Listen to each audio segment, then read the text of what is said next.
sio dhehebu, ni mtu binafsi. Kwa hivyo kama yapo makosa ambayo tunajua makosa ya Gwajima sio makosa yale ya kanisani.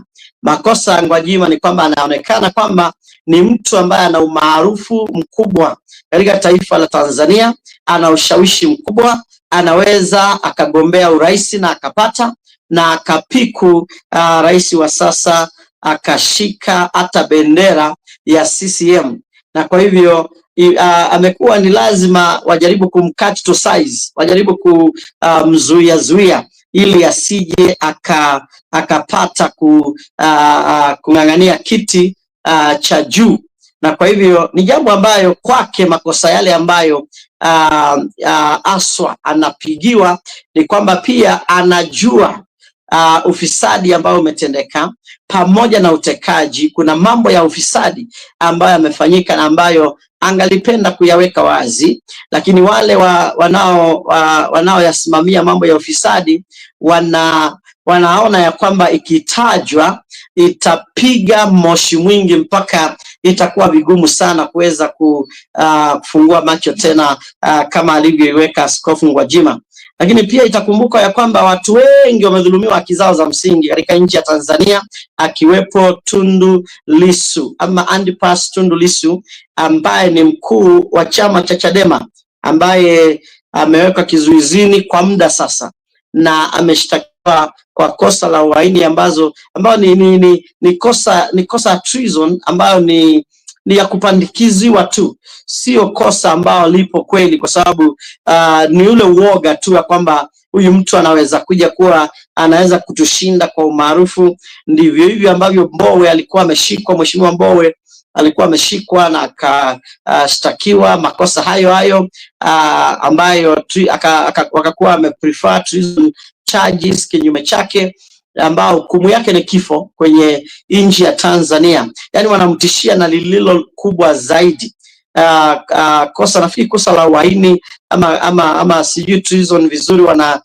tutahitaji kwa lugha ya Kiswahili ambacho ni Kiswahili kile kizuri. Hiki cha kwetu tumekachakachua kidogo, lakini bado ni Kiswahili chaeleweka kiasi fulani. Na kwa hivyo unapata kwamba ndio maana walikuwa wamkamata wakamsukuma vile, akatoka pale ameimba wimbo wa CCM wakamwachia. Vile vile Gwajima sasa wanamshika akiwa wanamtafuta akiwa kwenye chama cha CCM, na ametoa ushauri tu mzuri tu ya kwamba sisi chama cha CCM sio chama cha utekaji, na watu wa CCM wangejua ya kwamba anayewatetea kati ya Rais Samia na Mheshimiwa mbunge wa Kawe Daktari Josephat Gwajima, nani anayewatetea kati ya rais na Gwajima, wakati ambao anaongelea juu ya chama, wakati ambao yeye anasema chama cha CCM hakina sera ya utekaji, na yule ambaye anasema hapana, Gwajima anaongea vibaya, Gwajima tuyaache nje kwa sababu amesema chama hakitekaji watu. Nani anayetetea chama cha CCM? Ni Rais Samia au ni Gwajima? Kwa mawazo yangu ni Gwajima anayetetea chama, kwa sababu yeye anasema sisi sio chama cha utekaji, sisi sio chama cha kuua watu, lakini rais anatokea ni kama vile anapinga kauli hiyo, ni kama vile anasema hapana, sisi uteka watu, sisi huua watu. Na kwa hivyo Gwajima anaingilia mambo ambayo tunayafanya sisi kama chama. Na kwa hivyo ukiangalia unakuta kwamba aliye na dhamana kwa chama cha CCM sio Rais Samia Suluhu Hassan, ni Mheshimiwa Josephat Gwajima, ndiye ambaye ana dhamana kwenye chama, anakitetea chama chama cha CCM, anaongelea msimamo ule wa kweli wa chama cha CCM.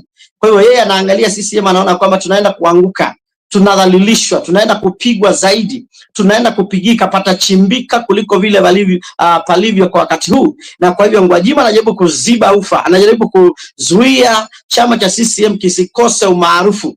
Ana haja na chama, anajaribu kukizuia chama kiendelee kuwa na umaarufu, lakini kunaye mmoja ambaye ameshikilia steering ya chama kukipeleka msituni, kukipeleka porini. Anajaribu, anang'ang'ana chama kiingie msituni, anataka chama cha CCM kiingie kwenye msitu, kwa sababu ni kama kwamba hana haja na chama. Lakini hata hivyo huwezi ukamfault sana, kwa sababu mama hajawahi chaguliwa, hajawahi ongelesha wananchi wamchague, hajawahi itisha kura akapewa tukasema kwamba labda alishinda kura za ubunge pale, ama hajawahi pewa kura. Yeye amekanyaga koti ya Magufuli, alafu akasema kwamba si Magufuli akiondoka naingia mimi, basi ikawa akaingia.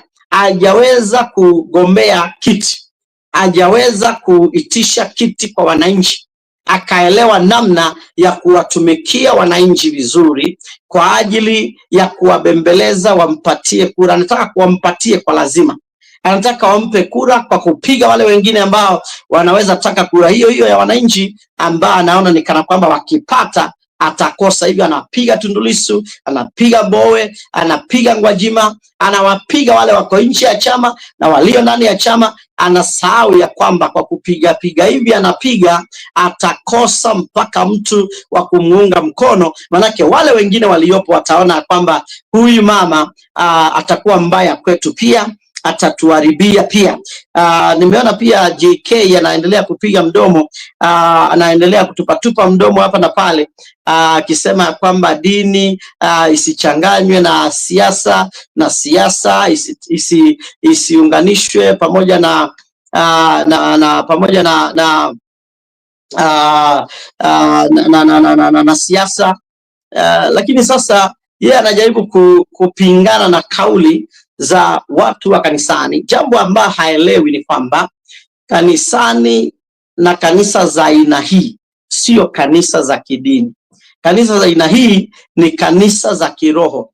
Kanisa za kiroho ni kanisa tofauti sana na makanisa ambayo ni ya kidini. Hapana, makanisa kama haya ni makanisa ambayo ni ya kiroho, na unavyo pigana hivi unaharibu, kwa sababu unajaribu kuweka Wakristo pale, unawadhulumu haki zao za ibada. Nimeona hata mzee wa upako anasema hapana, msitufungie makanisa. Wameanza kulalamika, wanaanza kuona kana kwamba wakimalizana Gwajima watafunga ya wale wengine. Nimeona kwa wachungaji wameanza kujitokeza, wanasema sasa hatutaki tufungiwe makanisa. Lakini nitakwambia kinachoendelea hasa mwana wa ufufuo na uzima. Usiogope, nisikilize, kwa sababu nina ujumbe kwa ajili yako baada ya dakika chache zijazo. Sikia nikwambie,